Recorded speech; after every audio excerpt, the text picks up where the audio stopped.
Yo, yo, yo, what is up? It's me, Brandini, trying to give you a comic book review. This is for my back issues reviews, so here we go. Body Doubles, number 4 out of 4. This was an awesome book. Oh, yeah.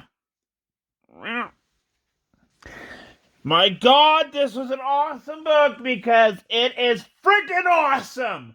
Why? Because I had high hopes that this would be awesome, and it did well. It's basically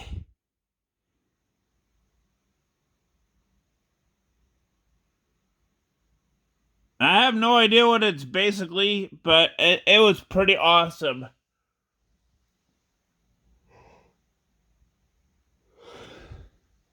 I guess you could say it's like Mission Impossible, but with girls.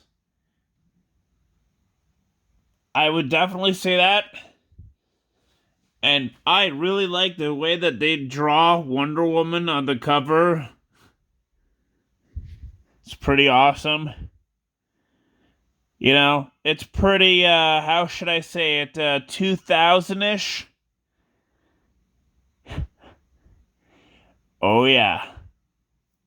I really love the cover. It is awesome, and I enjoyed it. So, yes, 10 out of 10.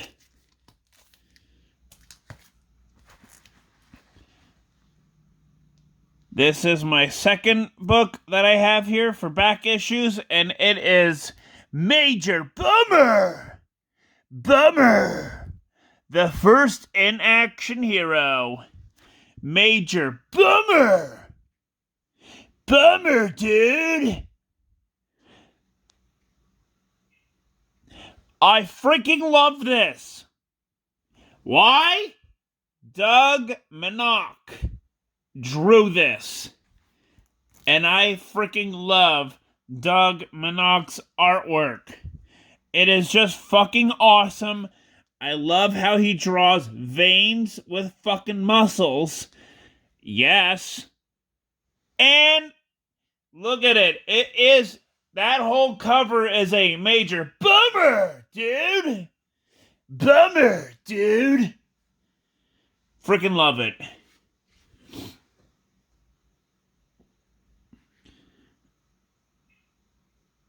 It's basically, how should I say this? Every 1990s person fantasy come to life. He basically works at a store that fixes VCRs, gets impaled one day with superpowers, and just basically fixes VCRs in making them ray guns. Sorry, and making them ray... and turning them into ray guns is what I'm trying to say, but you know what I mean. But yeah, this is freaking awesome. I fucking love this. Oh god. He's basically watching like all the 90s films. It's just freaking awesome. He's basically just Lobo, but with, without the makeup and the hair and everything else. I freaking love it. 10 out of 10.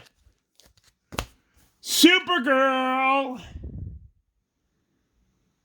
Number 2. I freaking love this cover. And no, it's not because of the upskirt shot. Although that could be part of it.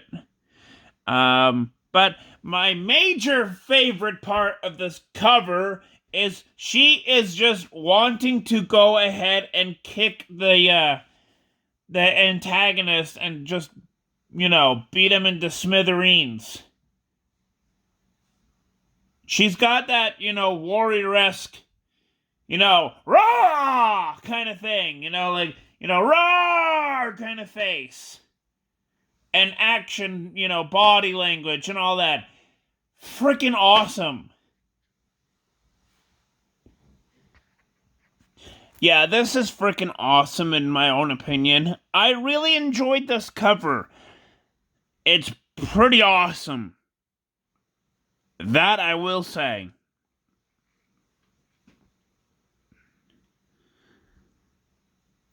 And I will give this a 10 out of 10.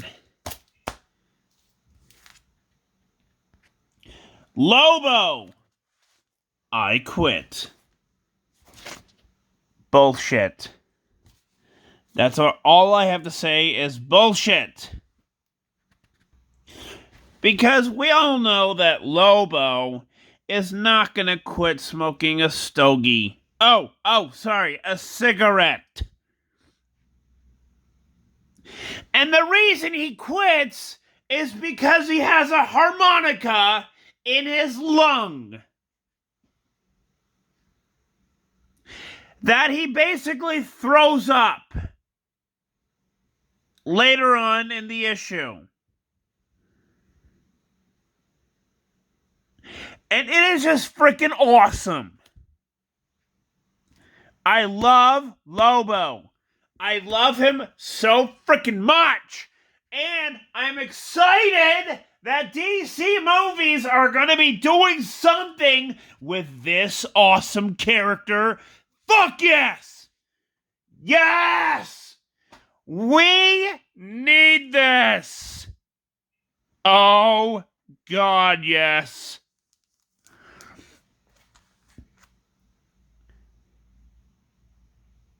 James Gunn, I hope that you answer our prayers and give us a frickin' Lobo movie. Preferably animated.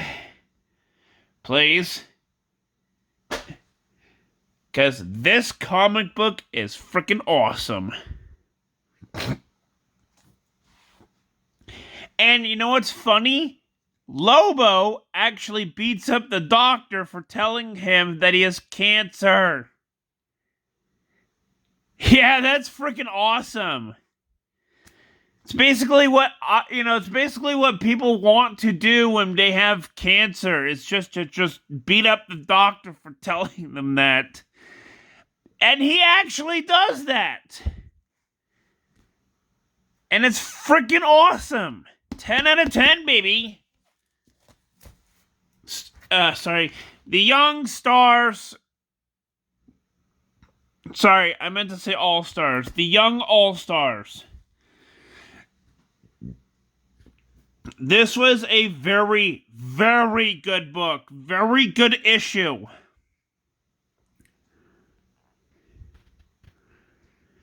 Because this book is set in the 40s. And obviously they're going after Nazi Germany. That is the whole premise of this issue. And I freaking love it. Because they are talking about going to Germany and kicking some Nazi ass, baby. Fuck yes! I freaking love this book. In fact, I love it so much, I had to buy it twice. I freaking love this book. 10 out of 10. And yes, this was made in January 1989. 1989. Back when comic books were cool. 10 out of 10. Infinity Incorporated number 51. I honestly admit, when I first went into this book, I had some issues. But guess what? Those issues didn't even pan out to what actually happened in this issue. Basically, Grundy kicks Director Bones' ass. Although technically in this time he was known as Bones. Okay, just Bones. And Bones, I don't know if you guys know this, has the power of cyanide touch. Basically, Bones couldn't kill anyone if he's touching you. And that is what actually happens to Starman. Sorry, Skyman. Because technically that was what he was going to be known as in the time of when it came out during 1988-89. He was known as Skyman. And Jade is not the actual Jade, but the villain known as Harlequin.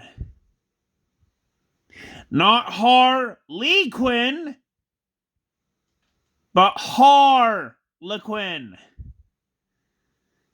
Harlequinn.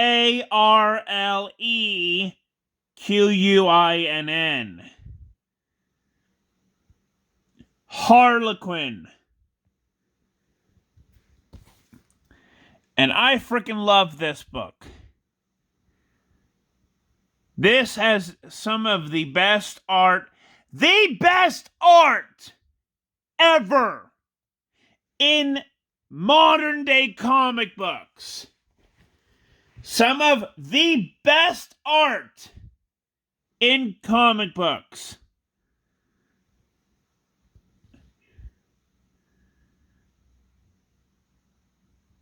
I freaking love this.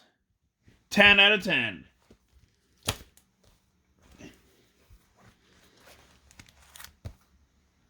The official Crisis on Infinite Earths Index, or as they were known as, ICGs.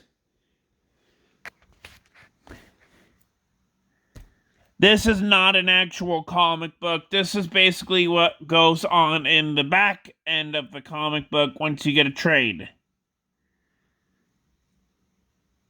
Because the trade actually has this book.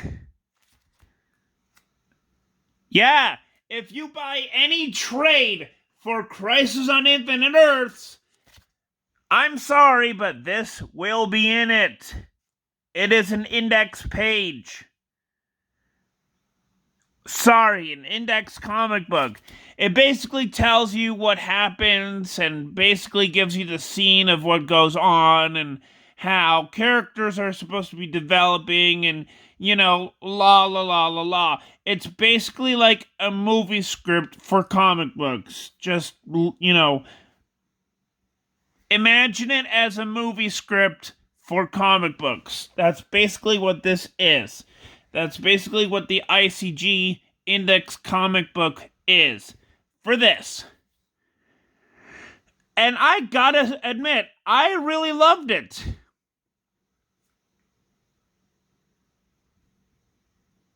I will give this a 10 out of 10. Nathaniel Dusk, Private Investigator. Ooh. Number 1, baby, number 1. I loved it. The art was okay. The story was great. 10 out of 10. Ho, ho, ho. The holiness, the Holy Trinity, baby. The Holy Trinity of the Green Lantern Corps. The Holy Trinity. The Holy Trinity. Right here. Right here. Right here. The Holy Trinity of this book. Frickin' awesomeness. Why? Because this is the first run that Necron comes into play. And Necron is different in this book. This, and this. Because Necron in Blackest Night was Jeff Johns' interpretation of Necron. The actual embodiment of death in the DCU. And before Blackest Night, basically 1981 to about, 2002, he was basically an emaciated skeleton. He was basically, how should I say this, the antagonist that he looked exactly like the antagonist from He-Man, Skeletor. But very emaciated and just all white and just cloaked everywhere. That's Necron in this, and this. And basically, all of these 3 comics featured the Green Lantern Corps kicking some dead ass, baby. And I freaking love this, because this is just a, how should I say, this is just a memory of what comic books used to be. They used to be fun. They used to be entertaining. They used to be freaking awesome. They used to have cool characters.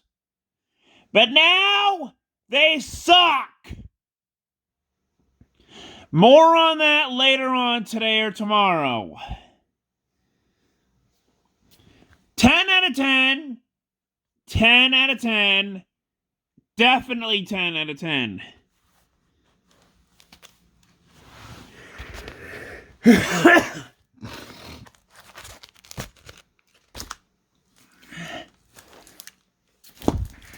Starfire number 7 was awesome and cool, because this is DC's version of Red Sonja. And basically, this is the first woman that have had the title of Starfire. This is the actual first woman that had the name Starfire. If you're thinking of Starfire from the Teen Titans animated series, this one, and also the comic books as well, this one actually made a frickin' beast mode scene before that ever happened. Basically, she was very popular in the 70s, and DC wanted to make a version of her in the main DCU for the new Teen Titans. And that's basically what Starfire is with the Teen Titans. She's basically a parody of this character. I freaking love this character. Oh my god. Basically, if you ever think of Red Sonja's most likely a parody of Starfire.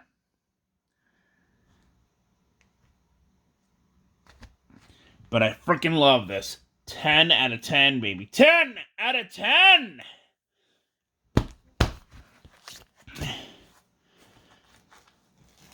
Oh, and don't get me started on this. You want to know why? They all suck! Suck. This sucks. Sucks. Stinks. Patooey. Why? Sucks so bad. This stunk. Stunkaroo. Flippity Flam Jiminy. Why the hell is he bowing down to her? And giving us that creepy ass face? Sucks so much. WTF? Seriously? What the hell? Sucks. Never happens and sucks.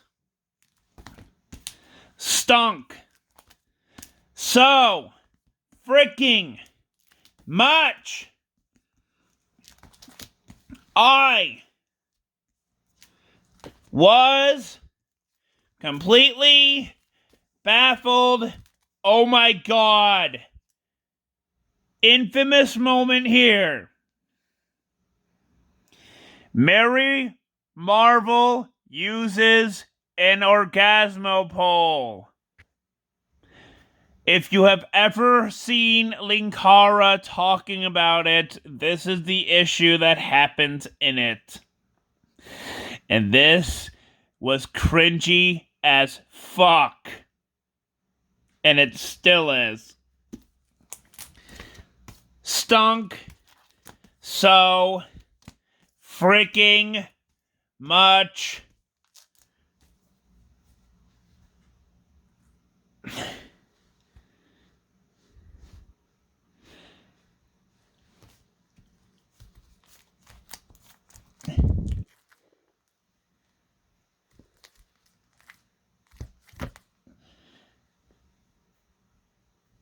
Oh, and later on earlier in Countdown, Mary Marvel has to go ahead and face a demon, and that demon wanted to go ahead and kill Mary Marvel, this chick with the big bahungas.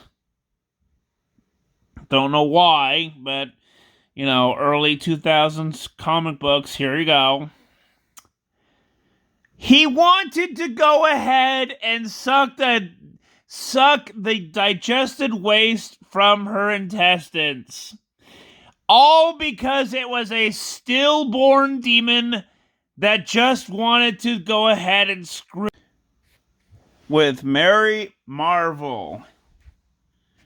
Yeah. Because the demon is a stillborn demon that likes to eat poop. I'm not joking. Another reason why this comic sucks.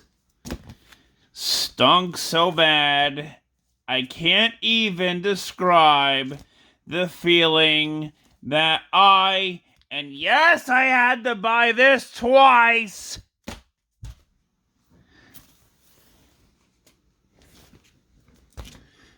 That I felt when I was reading this god-awful comic book. It stunk so bad. I will give all of these comic books a 2 out of 10. So yeah, this is my back issues review. Because I have a bunch of back issues I need to go ahead and put away in comic book boxes. And I will see you guys next time. Peace out.